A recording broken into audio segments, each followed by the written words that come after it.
Cette émission est une présentation de Desjardins.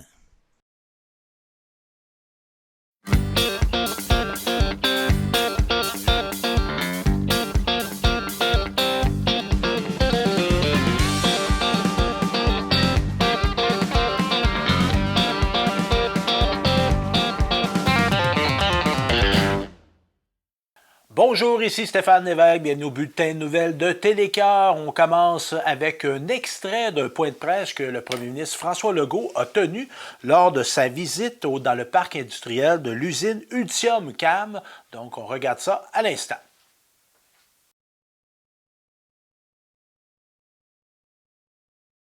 Oui, bien, je suis content d'être ici à Bécancour, venir visiter l'usine d'Altium, en fait, avec GM et POSCO. J'étais venu il y a un an, il n'y avait à peu près rien. Là, l'usine est pas mal montée, puis devrait ouvrir d'ici le début de 2025. Donc, une usine qui va fabriquer des composantes pour fabriquer des batteries de véhicules électriques. Donc, un domaine d'avenir, un domaine dans l'économie verte, un domaine où il y a des emplois bien payés. Donc, c'est une de mes grandes fiertés. Moi, la filière batterie, d'avoir réussi à attirer des grandes entreprises comme GM, bien, pour moi, c'est une grande fierté que le parc industriel que Donald a vu vide ici à Bécancour, qui soit maintenant plein. Ça va poser toutes sortes de défis. Je vais en parler tantôt avec la mairesse, mais c'est des beaux défis. Si on me donne le choix demain matin entre manquer d'emploi ou d'en avoir trop, bien, j'aime mieux d'en avoir trop. Puis là, bien, graduellement, on va être capable de loger, de donner des services aux employés qui vont venir travailler à Bécancour. Donc, je pense que c'est une bonne nouvelle pour Bécancour et la région. Des agrandissements, c'est pas impossible, mais on n'est pas là pour l'instant. La phase 1, ça va. Non, ça, il n'y a pas d'ajustement pour la phase qui est déjà en construction. Mais s'il y a une phase 2, s'il y a d'autres phases, bien, on va regarder les retombées. Mais c'est toujours le même calcul qu'on fait, c'est-à-dire que le montant qu'on donne aux entreprises doit être inférieur aux retombées pour les Québécois. Donc, on s'assure toujours qu'il y a plus de retombées que le coût pour les Québécois.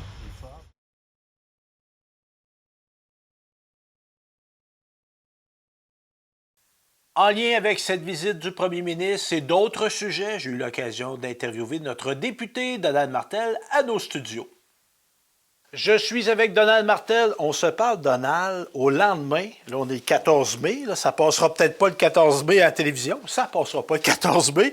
Mais hier, le 13 mai, la visite du premier ministre François Legault. C'est une question curieuse. Est-ce que c'est toi qui demandes une visite? Comment ça fonctionne quand on reçoit le premier ministre du Québec comme ça? On peut le demander, mais ça peut être aussi une conjoncture. Hier, par exemple, il y avait une remise de bravoure à l'École nationale de police. Jamais un premier ministre a assisté à cette cérémonie-là. Et il y avait le président de GM Canada qui était au Québec. Donc, quand M. Legault a su ces deux événements-là, il a décidé de venir passer la journée dans Nicolas Bécancour. Fait qu'on a passé toute la journée ensemble. On va parler de sa visite, entre autres, à l'usine, comment ça s'appelle donc? J'avais ça tantôt, Ultium CAM, c'est bien ça. Tu l'accompagnais, c'était comment? L'état des travaux, qu'est-ce que tu en tires comme conclusion de cette visite-là? C'est gigantesque. Oui. C'est gigantesque. Le site, premièrement, quand on voit, là, il y a comme un bâtiment administratif qui, pour beaucoup d'entreprises, ça pourrait être le bâtiment principal. Et il y a le bâtiment usine où ce que les fours, c'est gigantesque, c'est probablement un des plus gros bâtiments de la région.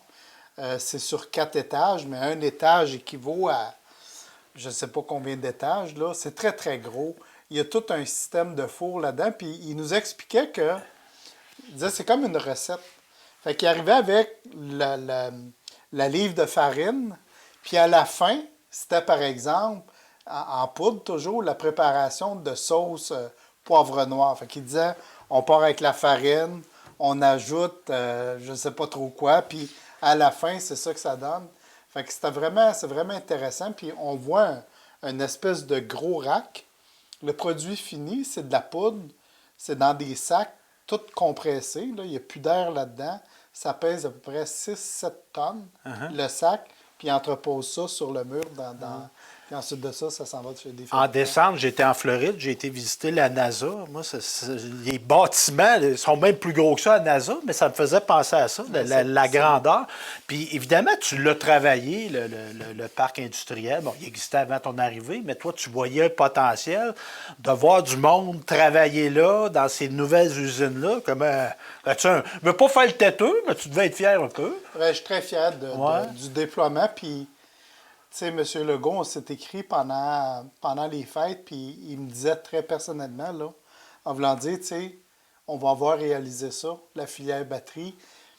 J'étais avec lui, même avant qu'on parle de faire un parti politique, puis de voir, parce que le parc industriel, je ne m'en cacherai pas, moi, je ne pouvais pas accepter qu'on ait ce potentiel-là dans notre région, puis qu'on soit une des régions les plus pauvres en termes de revenus per capita, une des régions les plus vieilles, malgré notre situation géographique, malgré ce parc industriel-là qui appartient au gouvernement du Québec, le seul. Ouais, Le gouvernement du Québec qui a un parc industriel, il est ici. Puis ce qu'on disait, c'est si ça ne fait pas ailleurs, bien, on l'enverra à Bécancour. Alors moi, ce que j'ai voulu faire, puis M. Legault, M. Fitzgibbon ont été d'une très, très grande, pas complexité, mais complicité, c'est de dire on va le mettre à l'avant. On va aller à l'international, puis on va se vanter de cet équipement-là qui a des terrains gigantesques, qui a une autoroute, qui a des voies ferrées, puis qui a un port en eau profonde. Et ça n'a pas été long. Là, on est obligé de choisir les projets, puis on est limité par la fourniture d'électricité qui est accessible dans le parc industriel. Mais pour en avoir déjà discuté avec Donald Olivier, pas Donald Martel, mais Donald Olivier, qui est le président directeur général de la SPIC, il peut prendre l'expansion. Il y a des terrains qui peuvent être extensionnés pour le parc industriel, je ne me trompe pas. Non, les terrains, honnêtement, c'est pas un très grand souci. OK. Il y a encore de la place, puis d'autant plus qu'on a acheté tous les terrains de l'usine La Prade, qui n'est pas très loin. Tu as le parc industriel, tu as la centrale nucléaire, puis tout de suite après, tu as les terrains de l'usine La Prade, qui est très grand. Là, on pourrait développer de la moyenne entreprise, peut-être pas du gabarit de GM qu'on a actuellement ou Ford, mais il y a vraiment du potentiel à développer ce genre d'entreprise-là. Mais encore des projets comme GM Bosco, comme Ford, il reste encore de la place. Si on avait d'autres projets de la sorte, je vous dirais que le plus grand frein qu'on a actuellement, c'est la capacité de fournir suffisamment d'électricité pour ces grandes entreprises-là. Évidemment, tu as profité de l'occasion pour amener M. Legault dans les municipalités, de rencontrer nos mairesses, la mairesse Geneviève Dubois, à Nicolas en avant-midi, si je me rappelle bien, puis en après-midi, Lucie Allard, sans me rapporter des secrets. Non, mais c'était quoi le genre de discussion? On a été très transparent. Ouais. M. Legault, quand il se promène comme ça, il dit aux députés, garde, si la mairesse, par exemple, dans notre cas, a de l'intérêt à me parler, je suis prête à la rencontrer. Et la même chose à Bécancour. Évidemment, moi, j'ai discuté avec les deux. J'ai dit, M. Legault est intéressé. Ils disent pas non, ils sont très contents. Je dis, la seule affaire, c'est quoi les sujets que vous voulez aborder pour qu'au moins, ils puissent se préparer, qu'ils ne soient pas là juste à l'écoute, puis qu'il y ait des choses à dire.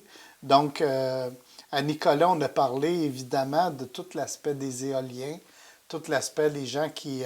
les contestations, mais il y en a des gens qui en veulent. On a parlé aussi des réservoirs, du réservoir d'eau que la municipalité voudrait construire. Puis j'en profite pour le dire à votre émission. Quand on a parlé des éoliens, tu sais, M. Legault, il dit on a besoin beaucoup d'électricité. Nous, là, on est prêts à en mettre beaucoup, puis assez rapidement. Évidemment, c'est Hydro-Québec qui a ce mandat-là. Mais d'ici, les gens ne veulent pas, là, on ne se battra pas avec eux autres. Ouais. Autrement dit, ce n'est pas le gouvernement qui va faire un pitch de vente parce qu'il y a beaucoup d'endroits au Québec qui en veulent des éoliens. Okay. Pourquoi il y a des endroits qui en veulent? C'est que ça apporte des revenus quand même intéressants aux municipalités. Moi, je regarde là, toutes les municipalités, toutes les demandes de subventions pour différents projets qu'ils peuvent demander. Bien, je me dis, s'il y avait des sources de revenus, sans qu'on taxe encore le contribuable, là, ben, pour faire des espaces de jeu, faire des pistes cyclables, donner des services aux citoyens, c'est une belle façon de générer des revenus. La possibilité est là. M. Legault, ce qu'il a dit, c'est moi, tu sais, si les gens ne veulent pas, on ne les forcera pas. Mais c'est à vous autres un peu de bien vendre vos projets si vous voulez avoir accès à ces argents-là. Et on a rencontré aussi Lucie Allard après la visite de l'usine. Lucie rapportait qu'elle a vu M. Legault prendre beaucoup de notes. On a vu une annonce pointe dans les médias. On parlait d'un comme une personne, un répondant gouvernemental au niveau de la ville de Bécancour. Ça serait quoi, ce répondant-là? Par exemple, l'école de la batterie. Oui. OK? L'école de la batterie, ça, c'est un exemple. Oui. Mais là, je peux vous parler des CPE, je peux vous parler des écoles primaires. On sait qu'on va faire affaire à une croissance assez importante de la municipalité. On peut parler de doublement, triplement de la population en très peu de temps. Doublement, certainement. Ouais, ouais. Bon, là, on regarde, par exemple, pour avoir un parc industriel le plus équipé, le plus fonctionnel, le plus optimal possible, on pense qu'il faudrait être en mesure de fournir des travailleurs qualifiés. Ça, on dit que ça prendrait une école de batterie. Là, on regarde, possibilité de faire des écoles de batterie. Bien, ça touche le ministère de l'Économie et de l'Innovation. Ça touche le ministère de l'Éducation. Ça touche le ministère de l'Éducation supérieure. Fait que là, il faut coordonner tout ça. Ce que M. Legault a proposé, c'est qu'on va désigner quelqu'un. Un peu comme on a fait par rapport, mais en autorité, là. OK. Un peu comme on a fait à Northvolt, c'est de dire on va mettre quelqu'un qui va avoir qui va faire une espèce de cohésion, puis à la fin, qui pourra trancher là, pour des besoins. Question, est-ce que c'est un élu, c'est un ministre, c'est un Non, fonctionnaire? non, c'est la fonction publique. OK, c'est un fonctionnaire. OK. Donc, c'est ça. Fait que la rencontre a été positive, avec la ville de Bécancour? Positive. Puis, ce qui est intéressant, c'est, tu sais, M. Legault, là, c'est important, Bécancour, là, mais quand tu es premier ministre, là, des dossiers, là, il y en a un puis un autre. Moi, j'ai déjà parlé de ça, d'avoir la possibilité d'avoir quelqu'un qui coordonne ça. La municipalité en a déjà parlé. On en a déjà parlé, moi, M. Legault.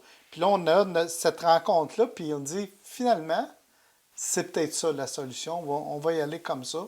Donc, tu sais, des fois, les discussions qu'on pense qui n'ont pas été utiles, bien, l'information s'accumule, puis ça fait son petit chemin.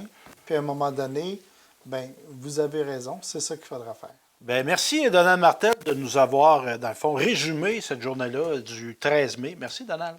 Grand plaisir.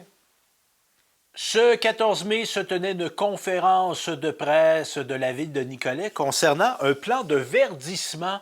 Et on regarde l'intégrale de cette conférence de presse à l'instant. Permettez-moi de vous souhaiter la bienvenue ce matin dans le hall d'entrée de l'Arena. La mairesse vous expliquera pourquoi on est ici, pourquoi on a choisi spécifiquement ce lieu-là plutôt que celui de l'Hôtel de Ville. Non, c'était plus un site extérieur. C'est un jardin de pluie et aujourd'hui, on s'est dit que peut-être vous seriez en mesure de le voir en opération. Donc, j'inviterai tout de suite. Ce matin, on a une excellente nouvelle avec le programme Oasis du gouvernement du Québec. Je vais inviter tout de suite la mairesse à vous adresser la parole, Mme Dubois. Merci, Sébastien. Bien, d'abord, permettez-moi de saluer notre député, M. Martel, qui est avec nous aujourd'hui, qui représente aussi M. Charette, le ministre de l'Environnement. Merci d'être là, Donald. On a une grosse semaine ensemble cette semaine. Saluer quand même quelques élus qui sont ici. Je vois Mme Trudel, mairesse suppléante, M. Massé, des membres aussi de l'équipe. Donc, merci tout le monde d'être là. Grâce à l'appui du gouvernement du Québec, Nicolette se lance aujourd'hui dans un ambitieux plan de verdissement pour s'adapter au changement climatique. Ça fait déjà un bout de temps que les membres du conseil municipal ont annoncé leur quête pour un avenir plus durable et résilient. Nous l'avons fait avec plusieurs petits gestes, mais avec cette subvention du ministère de l'Environnement, de la lutte contre les changements climatiques, de la faune et des parcs, nous serons en mesure de contribuer à notre façon au plan à une économie verte 2030.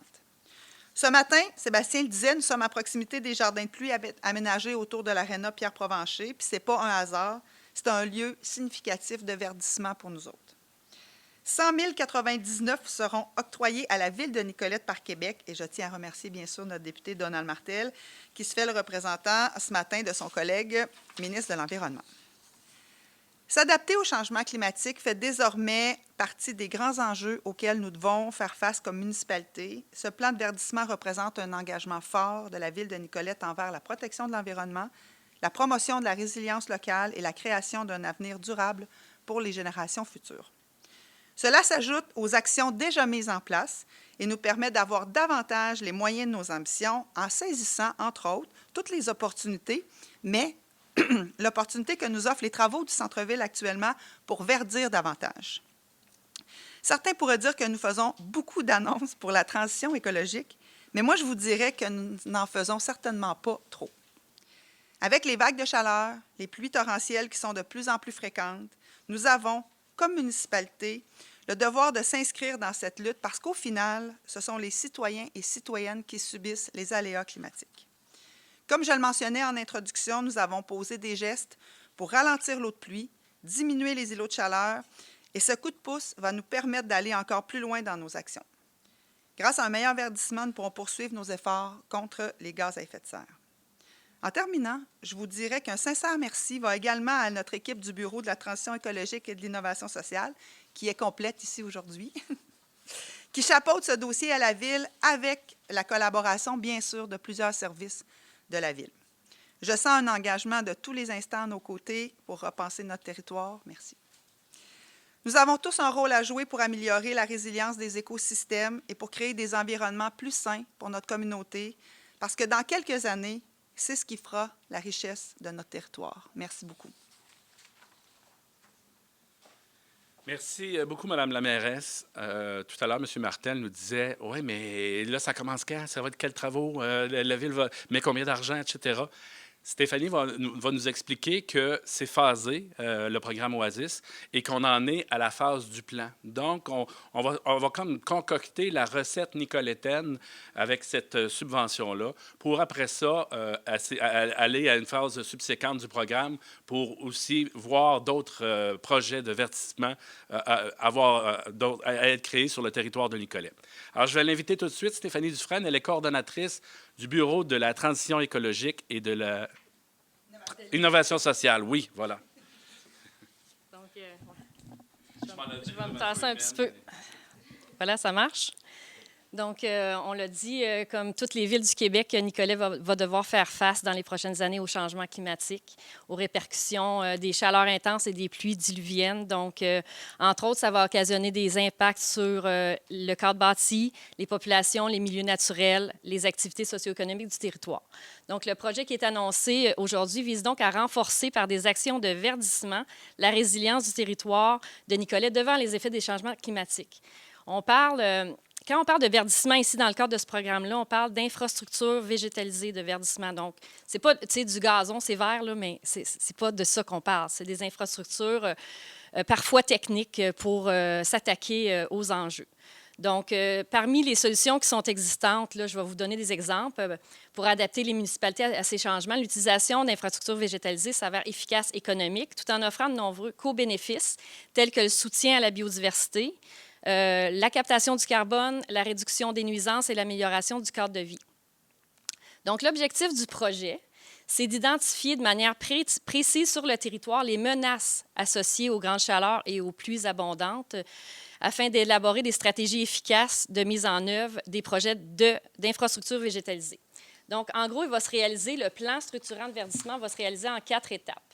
La première étape, c'est l'acquisition des connaissances. Donc, ce qu'on va faire, c'est qu'on va faire par une expertise externe, une analyse spatiale des risques liés aux vagues de chaleur et aux précipitations intenses sur tout le territoire, en tenant compte du climat actuel, mais de ce qui nous attend. Donc, qu'est-ce que le climat va nous amener en 2050, en 2100, etc. Donc, ça va nous permettre vraiment d'identifier où est-ce qu'on est vulnérable. Ça, c'est la première étape. Suivant ça, là, on va avoir vu où est-ce qu'on est vulnérable. On va planifier des solutions intégrées d'adaptation par les infrastructures végétalisées. Donc, ces infrastructures-là, ça pourrait prendre la forme, par exemple, d'aires de biorétention végétalisées comme les jardins de pluie, comme celui de l'Aréna ici. Ça pourrait être, par exemple, là, on ne sait pas encore qu'est-ce qui va être déterminé, mais ça pourrait être des murs végétaux, des toits verts, des pavés alvéolés, des forêts urbaines, des places multifonctionnelles inondables. Donc, c'est vraiment ce que couvre le programme Oasis. Donc, la troisième étape, ça va être une analyse des coûts et bénéfices associés aux solutions envisagées. Donc, par rapport à ce que ça coûte, quels sont les bénéfices apportés? Puis on ne parle pas juste de bénéfices monétaires ici, on veut évaluer les biens et services écosystémiques que ceux-ci vont nous apporter. Donc, c'est une évaluation pas seulement monétaire, mais qualitative. Ensuite, l'étape finale du plan structurant de verdissement, c'est des activités de consultation et de concertation sous forme d'ateliers avec la population, avec les organismes du milieu, les équipes internes, les entreprises. Puis donc, le but, c'est de prioriser les interventions. Donc, qu'est-ce qu'on va faire en premier, là, pour qu'est-ce qui est le plus urgent? Puis, en fait, en même temps, ces ateliers-là vont permettre de sensibiliser la population aux enjeux qui s'en viennent au niveau climatique et de finaliser le plan structurant en fonction de leurs attentes. Là, en suivant ça, on compte bien déposer au volet 2 du programme Oasis pour vraiment aménager là, ces infrastructures vertes là, sur le territoire. Je tenais aussi à mentionner que la première partie, qui est l'acquisition de connaissances, ça va être important parce que ça va servir également à plusieurs éléments de planification municipale pour les années à venir. Par exemple, les services d'urgence de la Ville pourront utiliser ces données-là pour mieux anticiper et gérer les situations d'urgence liées aux conditions météorologiques extrêmes. Les urbanistes s'en serviront pour guider le développement urbain en tenant compte des zones à risque des vulnérabilités.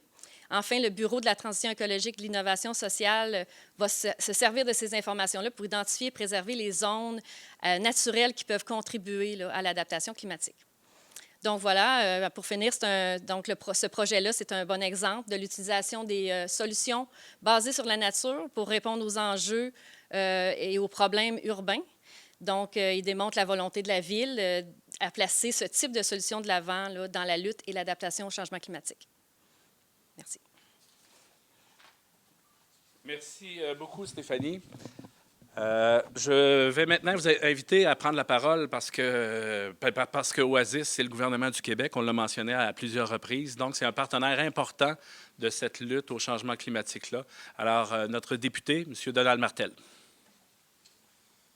Bonjour tout le monde. J'ai remarqué que quand le député se déplace, ça cause moins de soucis au niveau de la sécurité qu'hier. Hein? Il y avait des polices un peu partout. Là, au moins, il y avait quelqu'un de l'école de police. Quand je suis arrivé, je me suis senti un peu important. Très content d'être là.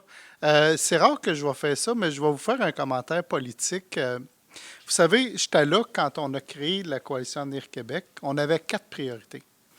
Il y avait l'éducation, la santé, la culture, langue française, puis l'économie. Moi, j'ai fait les campagnes de 2012, 2014, 2018, en étant souvent apostrophé par rapport à la question environnementale. Vous n'avez rien dans votre programme, vous ne vous souciez pas de l'environnement. C'est pas vrai qu'on ne se souciait pas de l'environnement. On est des humains comme tout le monde, mais c'est vrai que dans notre programme, c'était très pauvre parce qu'on était un nouveau parti, puis vraiment, on a focusé par rapport à l'économie, l'éducation, etc. Mais quand je regarde le chemin parcouru, puis jusqu'à ce matin, je suis très, très fier du chemin qu'on a parcouru quand je pense qu'on est le gouvernement qui a empêché l'exploitation des gaz de schiste. Rappelez-vous comment c'était un enjeu important ici. C'est le gouvernement qui a protégé le plus d'air protégé au Québec. Quand on regarde, puis là, en 2012, j'en avais conscience, tous les débats au niveau de la consigne, c'est nous qui l'avons réglé aussi. Fait que je suis très, très fier. Puis quand je vois une initiative comme aujourd'hui, puis chez Geneviève, puis le conseil municipal, vous êtes à échelle une municipalité modèle par rapport à qu'est-ce qu'une municipalité peut faire au niveau de l'environnement. C'est sûr que Nicolet, c'est pas Trois-Rivières, puis c'est pas Montréal, mais à l'échelle de Nicolet, vous êtes toujours à l'avant-garde. Puis moi, comme député, je suis très fier de ça, puis tant que je peux vous appuyer là-dedans, évidemment, je vais le faire. Fait Aujourd'hui, c'est un premier pas. Ce que je comprends, c'est que c'est un dépôt. Vous allez faire un plan et c'est sûr que je vais être à côté de vous autres pour la réalisation de ce plan-là parce que pour moi, il y a quelque chose de très significatif, très symbolique de dire que même si on est une municipalité plus modeste en termes de taille et de population, ça ne veut pas dire qu'on ne peut pas servir de modèle à l'ensemble des autres municipalités du Québec. Fait que merci beaucoup tout le monde, puis bravo l'initiative, bravo le conseil, Dominique, la direction, très content. Bravo, puis je vais être là. Merci. Merci beaucoup, M. Martel. Alors voilà, c'est notre façon à nous de repenser le territoire, de repenser notre territoire.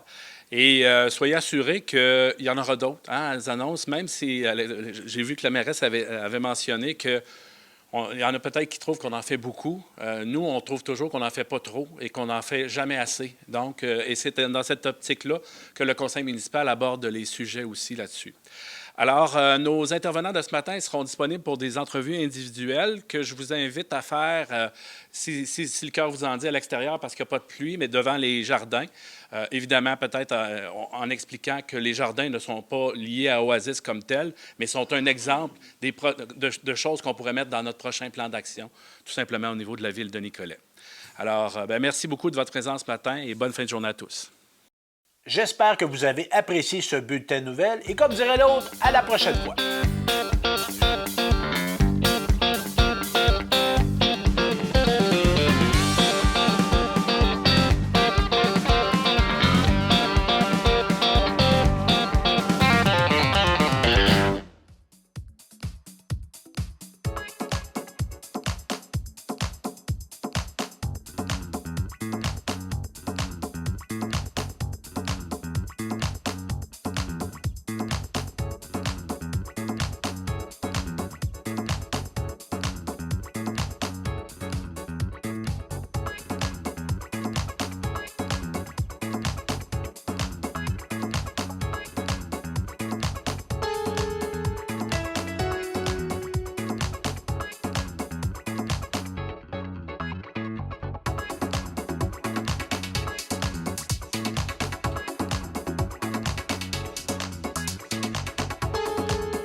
Bonjour. La chaîne de télé communautaire Télécœur a été mise en place il y a maintenant 3 ans grâce à l'audace et la vision de ses créateurs. J'appuie leur effort car j'ai la conviction que Télécœur contribuera à consolider le sentiment d'appartenance de nos concitoyens à leur collectivité. En outre, avec la croissance actuelle que connaît notre région, je suis aussi persuadé que Télécœur est promise un bel avenir. Et c'est tant mieux, parce que l'avenir de nos médias régionaux me tient à cœur.